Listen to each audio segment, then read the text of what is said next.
Ciao a tutti e a tutte e bentornati e bentornate sul nostro canale o benvenuti e benvenute se questa è la prima volta che capitate qui.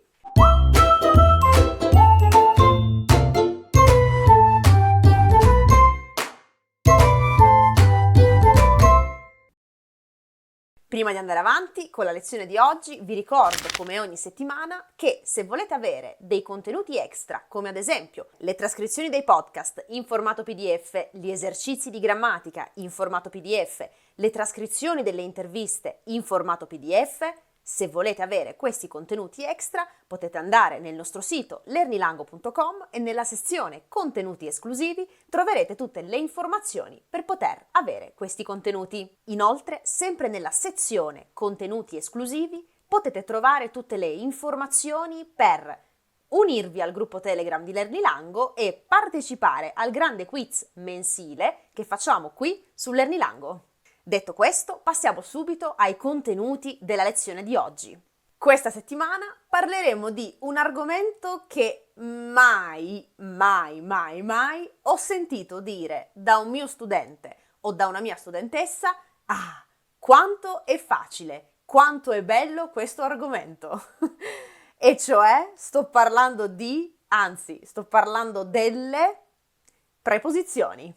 Nella video lezione di oggi parleremo infatti di queste simpatiche signore preposizioni che proprio non vi piacciono. Nello specifico parleremo di come utilizzare le preposizioni in italiano prima dell'infinito e dunque, in base al verbo principale, quali preposizioni usare prima di introdurre l'infinito. Ecco nello specifico i contenuti della video lezione di oggi. 1. Verbi che vogliono sempre la preposizione a prima dell'infinito. 2. Verbi che vogliono sempre la preposizione di prima dell'infinito. 3. Verbi che non vogliono nessuna preposizione prima dell'infinito. 4. Verbi che possono avere diverse preposizioni prima dell'infinito in base alla situazione. 5. Casi isolati. E attenzione! Piccola parentesi, nella lezione di oggi vediamo cosa succede quando nella frase abbiamo verbo, preposizione, altro verbo, quindi solo questi casi. Non vediamo cosa succede quando abbiamo nome o altro elemento linguistico, preposizione, verbo, ok? Quindi ripeto, vediamo solo cosa succede quando abbiamo verbo, preposizione, altro verbo. Infinito. E dunque partiamo subito dal primo gruppo di verbi, cioè dai verbi che prima dell'infinito vogliono sempre la preposizione a. Quando dico sempre, intendo sempre. Quindi, quando in futuro troverete o vorrete usare questi verbi, non dovete pensare. Dovete semplicemente memorizzare che con questi verbi dovete usare sempre la preposizione a. In questo caso non c'è niente su cui riflettere, non c'è niente da capire, bisogna solo memorizzare. Adesso leggerò i verbi principali di questo primo gruppo. Ovviamente non è escluso che ci possono essere altri verbi che appartengono a questo primo gruppo. Io ho solo scelto i più comuni, cioè i verbi che dovete sapere per avere almeno un livello B2 in italiano. I verbi sono aiutare, cominciare, iniziare, incominciare, continuare, proseguire, convincere, costringere, invitare, insegnare, mettersi, obbligare. Qui invece ho segnato altri verbi importanti da conoscere. Questi verbi sono divertirsi, decidersi, mettersi, insistere, provare, riuscire.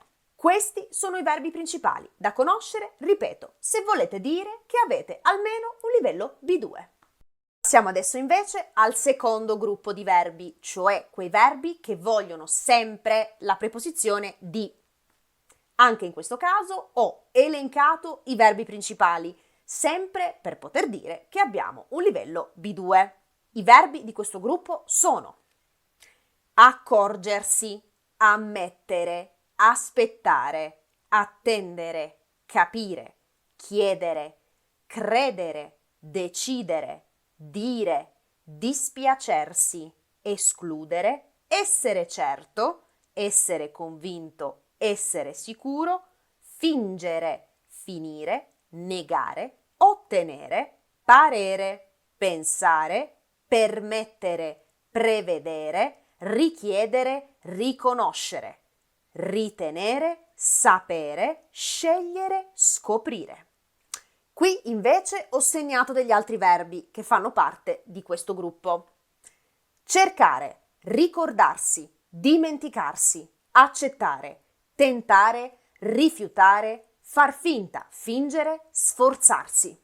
Passiamo adesso invece al terzo gruppo, cioè a quei verbi che prima dell'infinito non vogliono nessuna preposizione, quindi verbo direttamente infinito, senza preposizione al centro. Questi verbi sono volere, potere, dovere, i verbi modali, piacere, preferire, fare e lasciare. E attenzione, anche in questo caso ho selezionato i verbi principali, cioè quelli che dobbiamo sapere per poter dire io parlo l'italiano ad un livello B2. Passiamo adesso invece al quarto punto, perché il quarto punto è quello che crea più problemi, cioè decidere quando, prima dell'infinito con gli altri verbi, usare o la preposizione a o la preposizione per, non la preposizione di, perché la preposizione di è sempre fissa con i verbi che abbiamo visto nel secondo gruppo. Quindi con tutti gli altri verbi dovete semplicemente scegliere tra usare la preposizione a e usare la preposizione per. Vi dico subito che non è difficile, assolutamente. Dovete semplicemente, come sempre, farvi le domande giuste. Partiamo da due frasi. Vado a mangiare e vado per mangiare. Vado a fare che cosa? Per fare che cosa? Per fare quale azione? A mangiare. Quindi la preposizione a risponde sempre alla domanda a fare che cosa? Per fare che cosa? A fare quale azione? A mangiare. Vado a mangiare. Vado a studiare. Vengo a mangiare. Vengo a studiare. Immaginiamo un dialogo. Cosa fai? Vado a mangiare. Vedete? Semplicemente usiamo la preposizione a prima dell'infinito quando vogliamo dire all'altra persona l'azione che stiamo per fare. La preposizione per, invece, risponde a una domanda diversa. Risponde cioè alla domanda per quale motivo, perché, a quale fine, con quale obiettivo. Quindi, se io dico vado a mangiare, vado a fare l'azione di mangiare. Ma se io dico vado per mangiare, non sto dicendo vado a fare l'azione di mangiare, ma sto dicendo vado con l'obiettivo di mangiare. Vado perché devo mangiare. Quindi la preposizione a risponde alla domanda a fare cosa, per fare quale azione. La preposizione per invece risponde alla domanda perché, con quale obiettivo, per quale motivo. Semplicemente queste sono le due domande che dovete farvi prima di capire se usare la preposizione a o usare la preposizione per. Facciamo un altro esempio. Corro a studiare. Vedete questa frase? Corro per fare quale azione? A fare cosa? A fare quale azione? Corro a studiare. Ma se io dico corro per dimagrire, in questo caso non sto dicendo corro a fare l'azione di dimagrire, ma sto dicendo corro con l'obiettivo di dimagrire, perché voglio dimagrire, al fine di dimagrire. Quindi sto esprimendo la causa in questo caso. Passiamo adesso invece al quinto punto, cioè a quelli che ho chiamato casi isolati. In questo gruppo troviamo i verbi dispiacere, ringraziare, scusarsi. Con questi tre verbi in italiano possiamo usare sia la preposizione di prima dell'infinito che la preposizione per. Esempio, mi dispiace di aver causato problemi. Mi dispiace per aver causato problemi. In entrambi i casi stiamo praticamente dicendo la stessa cosa. Secondo caso, ti ringrazio di essere venuto. Ti ringrazio per essere venuto. Terzo caso, scusarsi. Mi scuso di non essere intervenuto. Mi scuso per non essere intervenuto. Come vedete, con questi tre verbi possiamo usare la preposizione di e la preposizione per. E in questi due casi, sostanzialmente, la cosa che stiamo dicendo è praticamente la stessa. Non c'è una grande sfumatura di significato. Se vogliamo cercare la sfumatura di significato, c'è, ma è veramente minima. Quindi non concentriamoci su cose non importanti. Con questi tre verbi potete scegliere di memorizzare una preposizione o di o per e usarla sempre nello stesso modo con lo stesso significato, perché non fa alcuna differenza.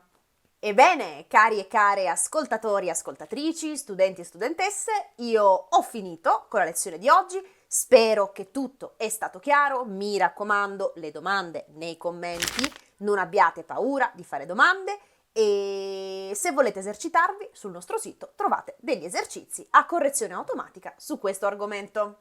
Io vi ringrazio come sempre per il vostro ascolto e vi auguro una splendida giornata o serata e ci sentiamo alla prossima. Ciao!